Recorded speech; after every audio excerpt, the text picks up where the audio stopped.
a necessidade de vir a discutir este tema prende-se à incapacidade da sociedade tem para criar e educar os seus cidadãos. É claro que a própria questão e a resposta à mesma muda um bocadinho, atendendo ao contexto a que tu te inseres. Porque no contexto, o contexto europeu e a forma como esta questão é levantada é muito diferente do contexto americano.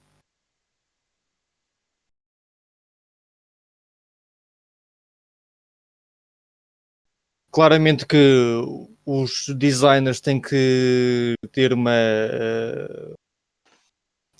palavra na discussão, se bem que da parte deles eles estão apenas a conceber um produto e a comercializá-lo.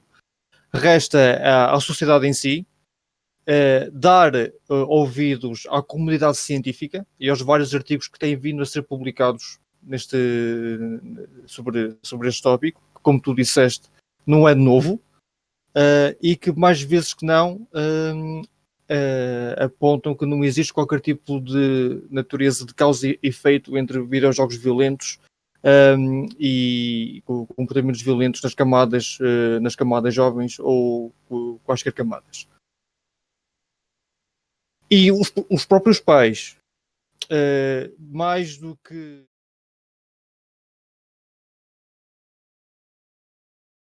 devem mostrar-se sensíveis e procurar informar-se sobre o que é isto dos jogos violentos, que tipo de violência que é retratada e tudo o resto. Porque mais vezes que não, e não vou apontar dedos a ninguém, até porque os presentes que são pais sabem que ser pai não é fácil. E mais vezes que não, depois de um dia de trabalho e chegar a casa e ter que lidar com as questões da lide doméstica e refeições e miúdos e tudo o resto, se calhar dar-lhes todo o tempo que precisam torna-se exaustivo e mais vezes que não intercede sem oferecer-lhes um brinquedo, oferecer-lhes um jogo, simplesmente para que no momento do vosso descanso pessoal o mesmo seja obtido sem grandes transtornos. Em detrimento disto, estamos a oferecer à criança, ao jovem, um jogo sobre o qual nós não detemos qualquer tipo de conhecimento e que nos pode levar a situações um pouco desagradáveis. Agora, para combater esta questão da desinformação, para todos os efeitos, atualmente e depois de grandes lutas na década 80, 90, existe uma regularização, existe um regulamento e uma classificação de faixas etárias de jogos de vídeo e também de avaliação dos vários conteúdos que são abordados. Eu vou simplesmente já começar por aqui. Eu tenho nas minhas mãos 4 jogos da minha coleção pessoal e aquilo que me refiro são estes pormenores em que no canto do jogo existe um número que é associado à idade recomendada e na parte de trás, se for caso disto, para além do mesmo número aparecer, também existem uma série de tópicos referentes aos assuntos que são abordados no jogo. Aqui temos mínimo 15 e depois na parte de trás contém violência explícita e tudo o resto. E por aí adiante, agora estamos no verdadeiro departamento, maiores 18, temos violência, linguagem ofensiva e temos aqui, o jogo está sempre na berra quando esta questão da violência impera, que é o GTA V, ou o GTA em geral, e já vamos falar sobre aquilo que aconteceu recentemente. Maiores 18 e depois violência, linguagem agressiva e recordo-me de haver títulos do GTA em que a parte de trás estava coberta com indicadores como uso de drogas, sexo e vários tipos de violência tanto física como psicológica, como verbal e etc e tal. Aliás, chega a ser mais que isso, não é? O GTA é qualquer jogo que a Rockstar lance. Porque lembremos que onde há GTA também há Manhunt, e Manhunt também esteve na berra por causa disso. Daniel, uma questão. Antes de entrarmos para temas mais específicos, antes de entrarmos nas tuas experiências, nas tuas sugestões de jogos, na explicação do que é que os jogos podem ter e etc., eu queria reforçar a pergunta inicial que o André te lançou, que era porque é que era necessário falar sobre jogos violentos, e colocar uma outra que vem no seguimento, que é tu deste uma definição rápida, que é aquela que nós queremos que as pessoas aceitem, né? Que existe realmente um desconhecimento do que é que os jogos violentos são e como é que eles podem ser utilizados.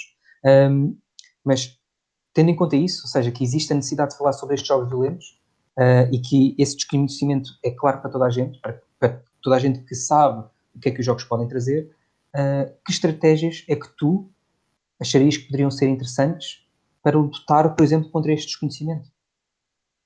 Para além de, lá está, eu vou estabelecer aqui sempre a relação pais-filhos, partindo do princípio de que os pais são alheios a este tipo de conteúdo. E tudo se resolve, na minha ótica, na minha forma de ver e naquilo que é experiência, através de contato com pessoas que lidam com estas questões.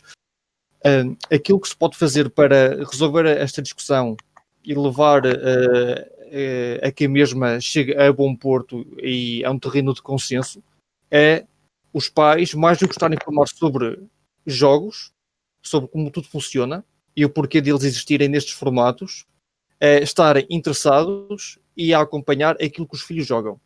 E porquê? E achas que a escola pode ter algum papel na utilização, ou pelo menos na forma como interpreta estes jogos, ou como passa a mensagem de que estes jogos podem ou não ser bons para a utilização entre pais e filhos? Ou seja, aqui a questão é que normalmente nós vemos associados estas mensagens mais de informação pelas pessoas que veem que a violência está presente no dia a dia delas, nomeadamente violências entre os miúdos. E quando pensamos nisso, pensamos nas escolas, e depois vemos que nem sempre os educadores no geral, ninguém específico, têm um papel muito a favor dos jogos no geral, mas também, acima de tudo, nos jogos violentos. Achas que também pode haver algum tipo de trabalho que se possa fazer com os educadores? Ou, ou algo do género? Não só pode haver, como já está a ser feito. Recentemente apareceu uma notícia que não sei precisar qual é que é o estado dos Estados Unidos, mas o jogo Red Dead Redemption 2 está a ser utilizado nas escolas para ensinar a história americana.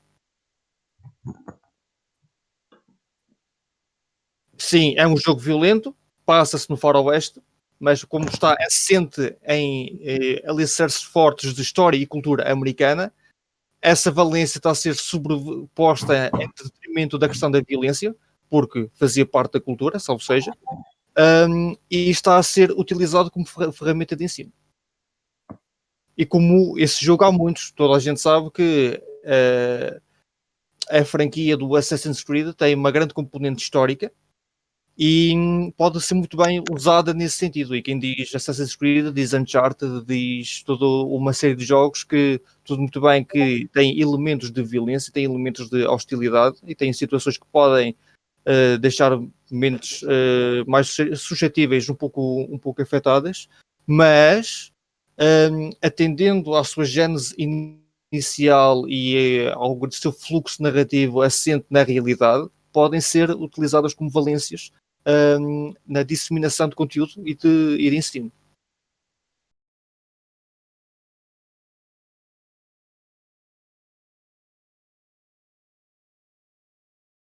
Correto, não são vistos com bons olhos, mas toda a gente os compra e toda a gente os joga de uma maneira ou de outra. Tudo depende do jogo, do tipo de jogo, porque lá está, nós tanto temos violência em jogos de ação AAA como temos violência em jogos de survival horror. E das duas uma, o apelo está naquela ideia de sentir-se invencível, e de conseguires fazer proezas, como por exemplo teres 30 munições no carregador e conseguires abater 30 pessoas seguidas com tiros na cabeça, como simplesmente vês-te munido apenas com uma arma branca qualquer e tomares investidas de hordas imensas de zombies usando apenas a tua perícia e o teu engenho. O que é que há de comum aqui? É a adrenalina do momento, tanto estás numa situação de fogo cruzado intenso, como também estás numa situação de stress imensa, atendendo ao perigo que está à tua volta. E depois há a sensação de recompensa quando tu consegues fazer com que isto aconteça e corra bem para o teu lado. Isso poderia levar-nos a colocar a questão transversalmente e perguntar se há violência num burnout ou num Gran Turismo. Ou se há violência num jogo de futebol ou no jogo de basquete.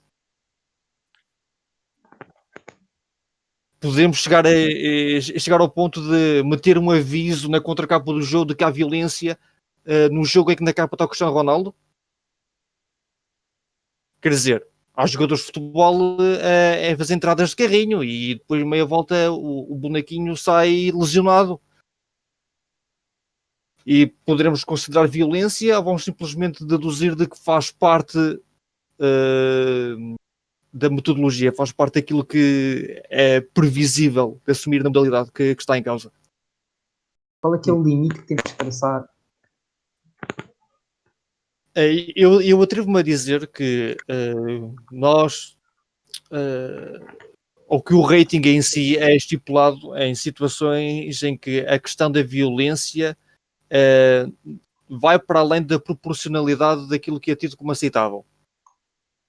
Enquanto que no jogo de futebol é aceitável uma entrada de carrinho e no jogo de hockey o pessoal mandar as luvas para o chão e andar a batatada e no FIFA Street espancar o pessoal com a bola, a partir do momento em que incluímos armas de fogo para uma qualquer resolução de conflito, aí já fará mais sentido a questão de apelar que, ok, isto aqui estamos a falar de um tipo de violência não propriamente comum do ponto de vista social.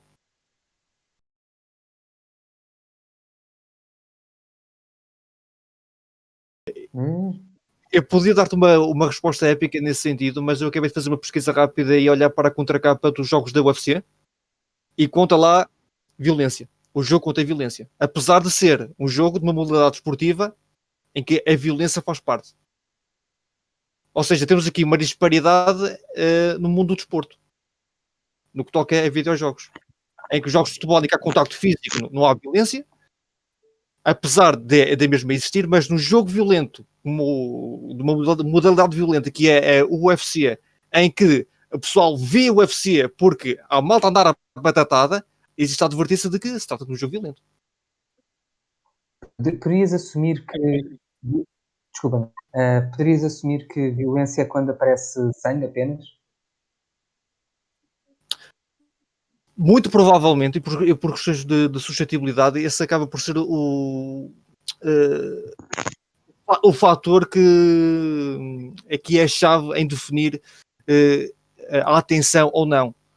Porque lá está, pegando nesta questão do UFC, em detrimento de um FIFA ou de um PES, enquanto que o FIFA e o PES está talvez para 4, 6 anos de idade, o UFC está mais de 16 anos e tem a advertência para a violência. E com jeitinho é mesmo por causa disso, da questão do sangue. Aliás, foi por causa da questão do sangue que tivemos toda aquela discrepância que levou à implementação do ESRB, por causa do Mortal Kombat, em que havia duas versões, havia a versão da Nintendo, havia a versão da Sega, a pala do Mortal Kombat, do Night Trap e de um outro jogo que vinha acompanhado de uma pistola com um periférico. Mas no caso do Mortal Kombat foi aquilo que levou o pessoal a juntar-se e estabelecer no rating foi a presença de sangue e a presença das chamadas fatalities, que são basicamente a trademark do Mortal Kombat. E como eu estava a dizer, a versão da Sega tinha sangue, tinha as fatalities, a da Nintendo trocou o sangue por suor e não havia fatalities. Se bem que estavam lá escondidas no código do jogo, mas... Daniel, uma pergunta. Quando nós falamos de jogos violentos e colocamos logo a indicação de que os jogos violentos vão levar à violência juvenil, porque tem obviamente que é uma coisa direta. Todas as pessoas que não leram sobre o assunto dizem que é uma coisa direta e a própria informação desinformada leva a pensar isso.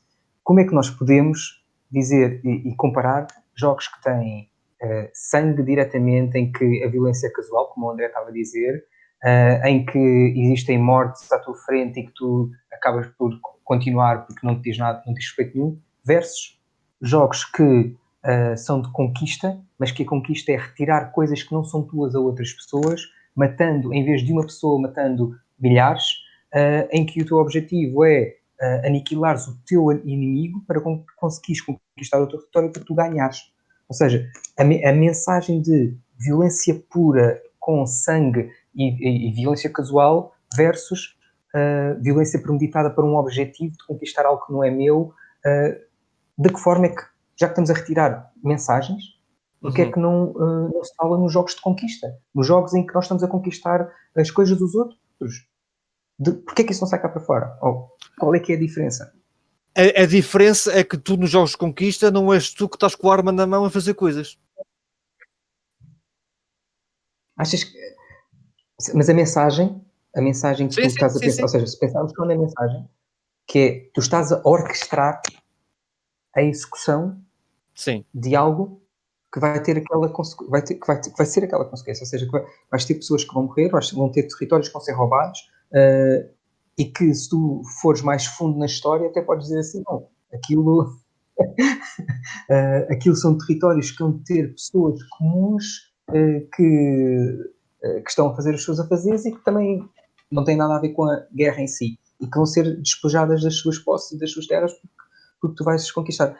De que modo é que isto não pode ser também, estamos a tentar comparar desinformação.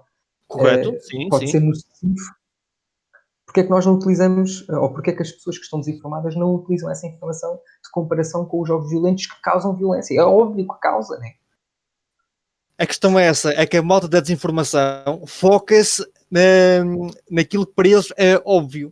Para eles é óbvio deduzir de que o GTA leva a comportamentos violentos porque as pessoas controlam em tempo real um avatar através do qual exercem violência. Nos jogos de conquista, tu estás apenas a cagar em blocos.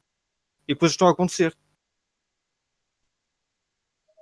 Sim, Bruno, diz. Não, okay, eu estou a imaginar que grande parte dos grandes líderes do mundo controlam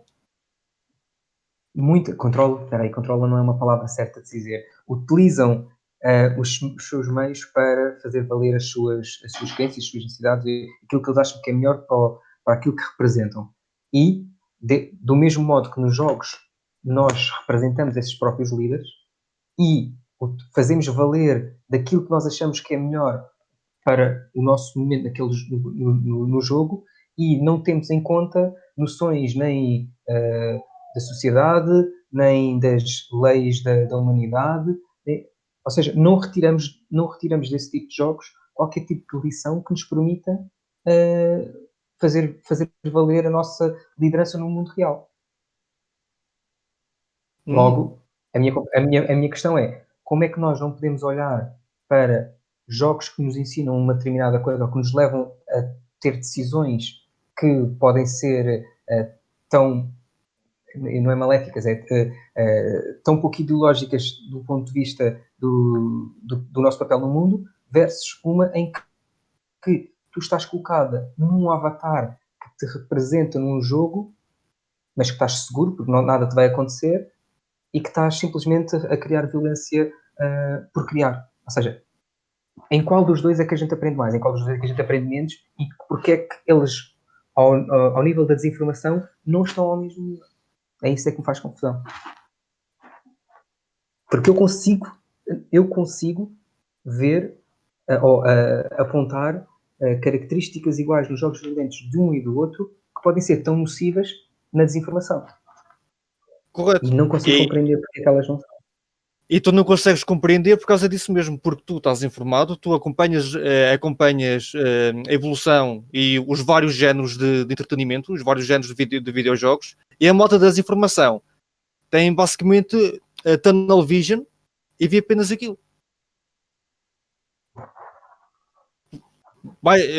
Um exemplo recente, em Chicago, acho que é em Chicago, exatamente, em Chicago, um grupo de advogados, ou um advogado em concreto, vai avançar com uma nova medida para proibir a comercialização de jogos. A descrição é esta: jogos violentos como o GTA V, para procurar reduzir o número de casos de carjacking que cresceram exponencialmente no último mês.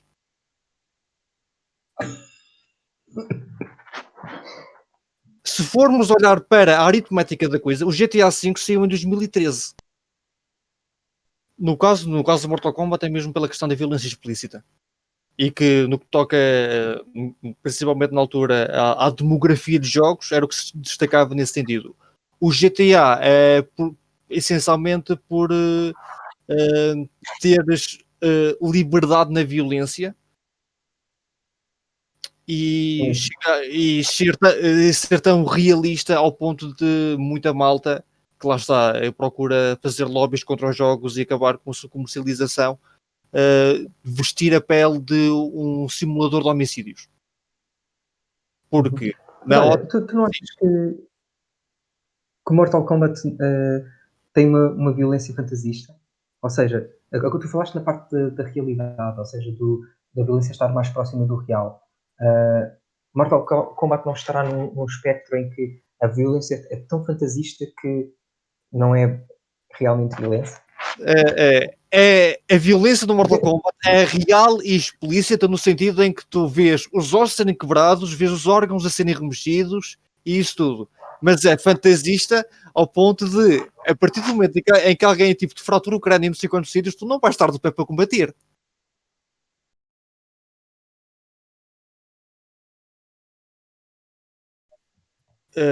A associação continua a estabelecer-se sempre que há casos que o justifiquem.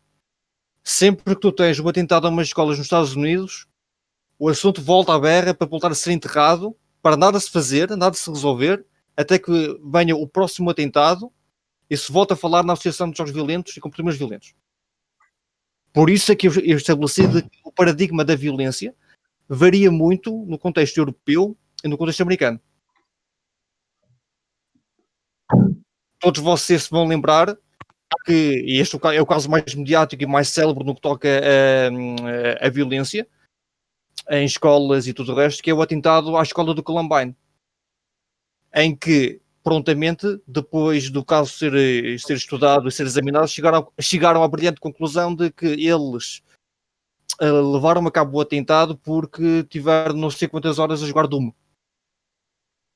A minha ótica nas coisas, e vou só dar aqui à chega de que os videojogos não são o primeiro bode expiatório. Antes dos videojogos vieram as séries, antes das séries vieram as bandas desenhadas. Para dizer o seguinte, que e lá está, temos que falar no contexto americano, porque é o mais célebre, infelizmente, mas a necessidade de haver um bode expiatório na América para resolver este tipo de questões prende-se essencialmente a dois fatores. Primeiro, acesso a armas de fogo é um direito constitucional. E segundo, a compra e venda de armas de fogo é uma das maiores formas de rendimento a nível de PIB nos Estados Unidos. Ou seja, o que é que tu preferes? Culpabilizar um mercado que dá um grande sustento a nível nacional ou culpabilizar entidades independentes que não têm nada a ver com aquilo? Mas lá está, é um direito constitucional, mas para todos os efeitos, e nos últimos anos, tem-se feito uma grande mudança. Sabe que existe muita resistência por parte dos próprios americanos em abolir o livre acesso às armas de fogo, porque ainda há uns tempos tu podias ir ao supermercado e comprar uma arma de fogo. chegávamos a esse ridículo e não tinhas que te preocupar com background checks, nem testes psicotécnicos, nem perícias para avaliar se tu és uma pessoa mentalmente capaz de assumir a responsabilidade de ter sempre para a tua mão uma arma de fogo.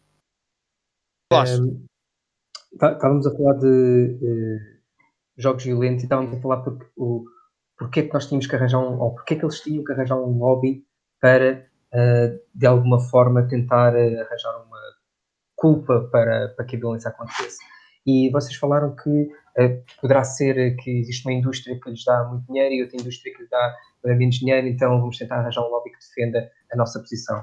Mas nós temos falado nas nossas apresentações do poder dos jogos que a indústria dos jogos é a maior indústria de entretenimento que existe. Em termos, se compararmos com a música, o cinema e música, cinema está-me a faltar mais uma. Música, cinema e mais qualquer coisa. Séries? Livros? Desporto, não, música, cinema e desporto. Tudo junto, estas três indústrias têm valores inferiores à indústria dos jogos. Por isso, eu até acho que a indústria dos jogos não sofre com estas afrontas. Ou seja, até está mesmo para tornar-se cada vez mais importante e cada vez mais influente. Se permites interromper-te muito brevemente, a questão da proibição e a questão destes lobbies e destas tentativas acabam por repercutir o mesmo efeito que o Satanic Panic teve em Dungeons and Dragons. Se bem que no Satanic Panic as pessoas compravam o merchandising de Dungeons and Dragons para queimar e para destruir, a malta encara esta proibição aos jogos violentos para adquirir cópias para jogarem. Por exemplo, o Manhunt, depois de se ver associado a um homicídio no Reino Unido, perante a iminência de as cópias serem retiradas das lojas para comércio, o pessoal foi correr comprar cópias do jogo. Yeah. Existe esta questão de que é o fruto proibido ou mais apetecido. E não há tamanha coisa como uma publicidade, há apenas publicidade. E o pessoal procura sempre. Sim. Nós vemos isso nas redes sociais quando falamos que existem comentários bons e comentários maus, mas na realidade, se nós ignorarmos essa categoria, existem apenas comentários, e o que é comentários é sempre bom, porque daí advém mais conhecimento, mais provocação para se discutir um tema. E eu acho que isso até de alguma forma é positivo. Mas o follow-up que eu queria dar é que nós temos um avanço muito grande dos jogos, os jogos já a serem colocados como os jogos digitais a serem colocados como desportos profissionais, e existe nos últimos anos um aumento enorme de jogadores profissionais de videojogos, os esporters, não é? Como nós já estamos a ver, inclusive no nosso Game Changer, em que já temos um grupo chamado esporters, como proeminente na sociedade, e dentro destas faixas dos jogos que existem dos esportes, os fighting games são considerados a terceira maior categoria de jogos. Ou seja, fighting games estamos a considerar jogos tipo Mortal Kombat. Por isso, a minha questão aqui é de que modo, pensando no futuro, de que modo é que tu achas que qualquer lobbyismo ou qualquer impacto que estas notícias de não muito, como é que se diz, que não foram bem procuradas, com esta desinformação toda, qual é que achas que vai ser o impacto nos jogos de luta ou nos jogos violentos? Achas que vai ter um impacto positivo, negativo?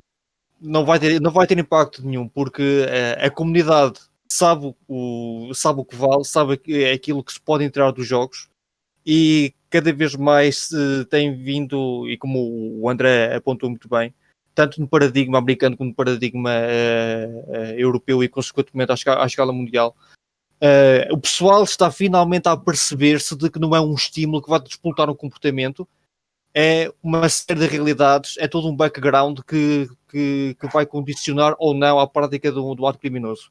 Tudo bem que o acesso a armas de fogo facilita, porque é difícil fazer um massacre de uma escola munida apenas com uma única faca. Se calhar consegues atacar uma ou duas pessoas e depois dás por ti e tens a escola toda em cima de ti.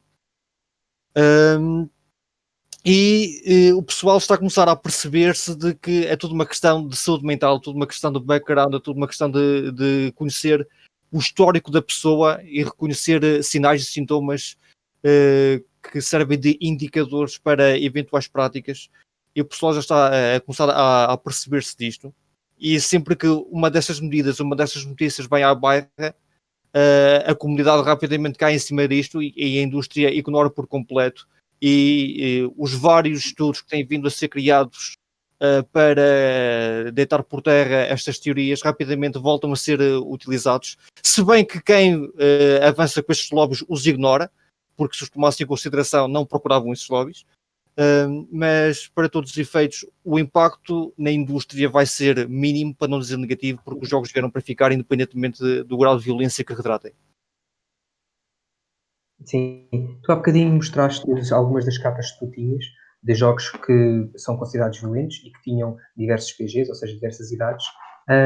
E aqui é uma curiosidade que eu tenho. Se os jogos, da mesma forma que mostram, entre aspas, as soft skills violentas que têm, não é? Essas badgezinhas a dizer que tipo de violência que têm, se mostrassem as reais soft skills que podem trabalhar, como é que achas que ficaria a caixa? Ficaria mais virada para a quantidade de soft skills que tem ou mais tipos de violência?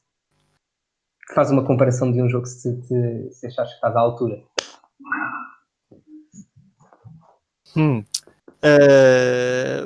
Para todos os efeitos, os jogos do Assassin's Creed já fazem isso. Por isso, de certa forma, já há jogos que façam isso, mas não com essa intenção. Não com essa intenção de simplesmente dizer o que é que se pode tirar daqui.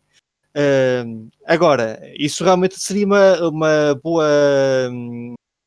boa questão para apresentar à malta do design e, quiçá, de publicitar o jogo, e perguntar se o pessoal quer publicitar o jogo enaltecendo, salvo seja, a conotação pejorativa que o mesmo contém, ou o potencial extremamente positivo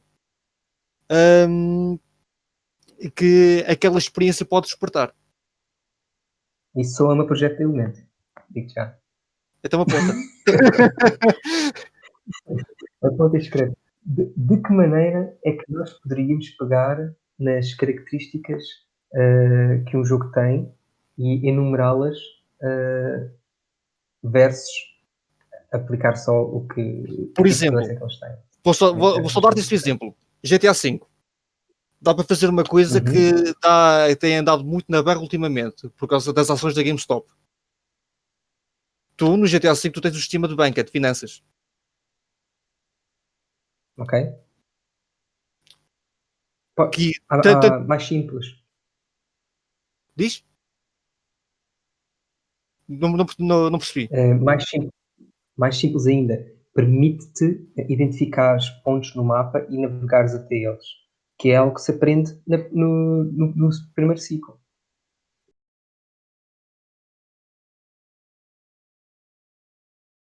Ui. Então, a resposta como... É um grande chapéu e eu vou pô-lo com orgulho. Como criminólogo e como educador, eu digo-te que não há problema em meteres o teu filho a jogar GTA, isto deduzindo que ele é menor, desde que tu estejas lá para o acompanhar durante toda a experiência e lhe procures racionalizar aquilo que está a passar no jogo. Vou poder jogar desse GTA. E aí? Agora, o Daniel, como apreciador de jogos de vídeo, vai-te perguntar, depende do tipo de GTA, e no caso do GTA V e outros GTAs que simplesmente são deploráveis, e eu mais depressa te recomendaria jogar Sleeping Dogs.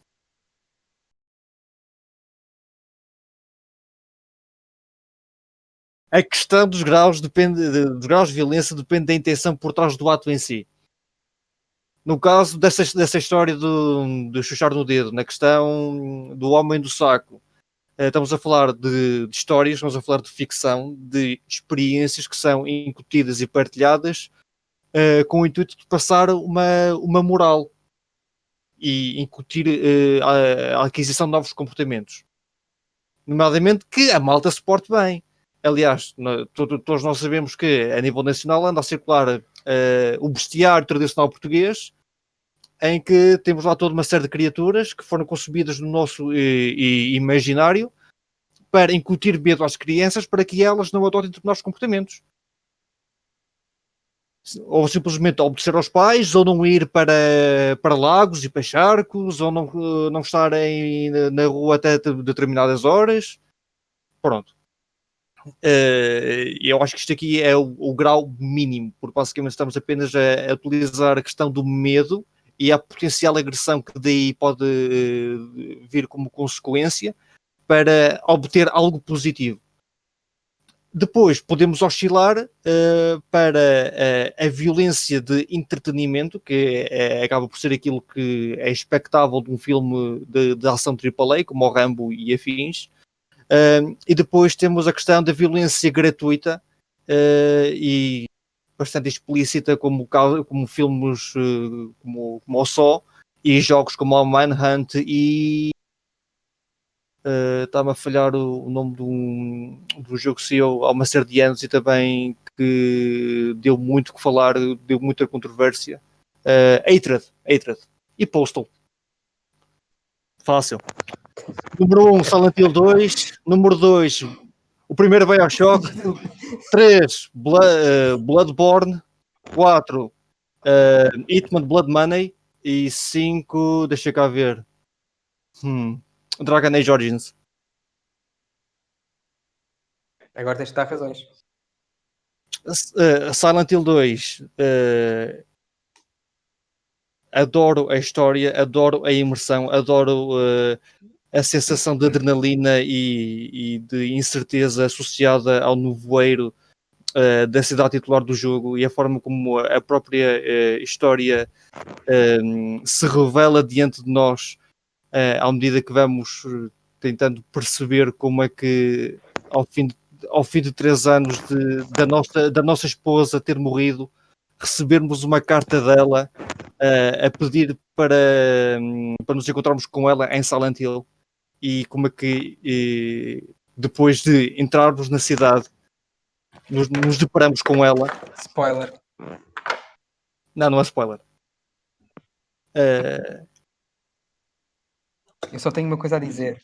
O nevoeiro. O nevoeiro, exatamente. E depois também há toda a mitologia associada ao mythos de Silent Hill. Para quem não sabe, Silent Hill, na mitologia que lhe é associada, é o vosso maior amigo, no sentido em que a cidade reconhece pessoas que têm problemas, claramente do foro psíquico e social, e a cidade chama essas pessoas até ela para os ajudar a enfrentar os seus problemas, os seus maiores medos, os seus maiores receios.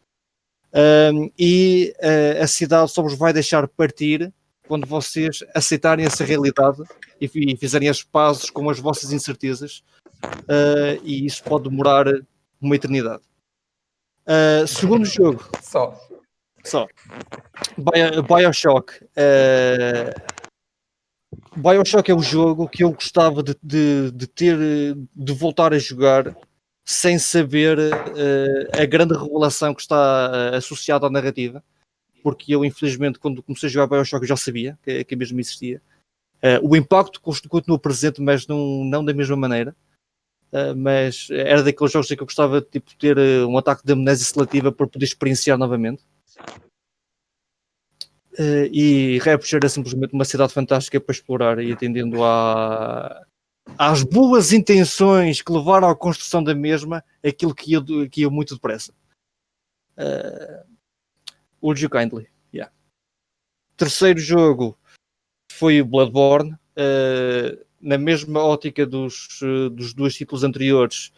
Yharnam é uma cidade ficcional fantástica para explorar, e aquilo que mais me agrada na história do Bloodborne, à semelhança de tudo que sai pelas mãos da From Software, é o facto de a história não ser explicada, não ser entregue de mão beijada. Temos que ser nós a investigar, temos que ser nós a ler a descrição de cada item, de cada artigo que nós apanhamos, e eu, para ter a certeza de que consegui consumir em pleno a história do Bloodborne, que para todos os efeitos há coisas que não estão gravadas em pedra, os produtores, os designers não confirmam nem deixam de confirmar algumas teorias pela comunidade, mas há uma dissertação de 100 e poucas páginas de um jogador com o username de Redgrave, em que está lá a ótica dele, de tudo aquilo que se passa no universo Bloodborne e porquê. E eu li aquilo quase que com uma ansiedade religiosa e divinal, e faz totalmente jus à experiência do jogo de Bloodborne e as revelações que lá estão e que na minha mente eram apenas incertezas. Assim que os pontos se juntaram, o meu queixo caiu com a forma brilhante como a história é contada naquele universo de jogo. Quarto jogo, Hitman Blood Money. Eu sempre gostei de Hitman. É das franquias que eu jogo desde a minha altura da primária, em que eu ainda não sabia ler, mas dava uns tiros nos jogos. Era giro. E claramente a minha forma de jogar Hitman mudou com os tempos, enquanto que eu na minha altura da primária jogava Hitman da mesma maneira que jogava Unreal Tournament, que era simplesmente matar o que se mexia. Eu não descansava enquanto o mapa não estivesse limpo. Eu agora, como jogo Hitman, nomeadamente o Blood Bunny, que eu simplesmente gosto da forma como o jogo está construído e dá mesmo para levar ao limite aquilo que tu podes fazer com o Agente 47, e a forma como tu podes levar a cabo as missões e eliminar o alvo, e a forma como consegues interagir com o ambiente. Tenho muitas boas recordações, e uma das mais masoquistas foi passar o Hitman Blood Money na dificuldade mais elevada, sem armas. Não. Só usando aquilo que está disponível no ambiente. Mas nunca armas de fogo. E isso dava-te algum achievement? Algum achievement? Não, porque era Ou no meu foi só- computador. Não. Pois, mas foi no PC, mas lá está, eu gosto muito de Hitman. E o último jogo, Dragon Age Origins, porque epá, a forma como a história do Dragon Age está construída e a forma como as personagens que fazem parte da nossa equipa têm todas elas peso. Não há nenhuma personagem que é tipo descartável ou esquecível, são todas memoráveis, e as relações que tu vais estabelecendo com cada uma delas, que vão de profunda amizade, de pessoas que tipo, estão dispostas a morrer lado a lado contigo, que te veem como igual, independente se és humano, se és um anão ou se és um elfo, se és um elfo blood mage ou se és um anão que vem basicamente de uma família sem castas, e até mesmo ir com as relações um nível mais acima e teres pessoas com quem tens uma relação romântica e amorosa, pode ser tanto para o resto da vida, como podes ter uma grande revelação, dependendo da forma como tu jogares, e vocês têm que se separar para o melhor de todos. E a forma como o jogo chega ao fim, seja qual for, é simplesmente magnífica.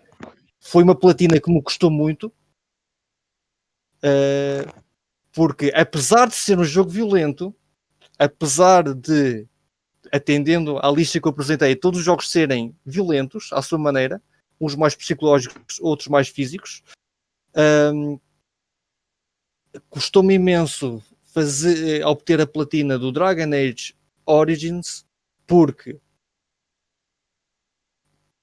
por duas decisões em específico. Uma delas implicava matar uma membro específica da minha equipa,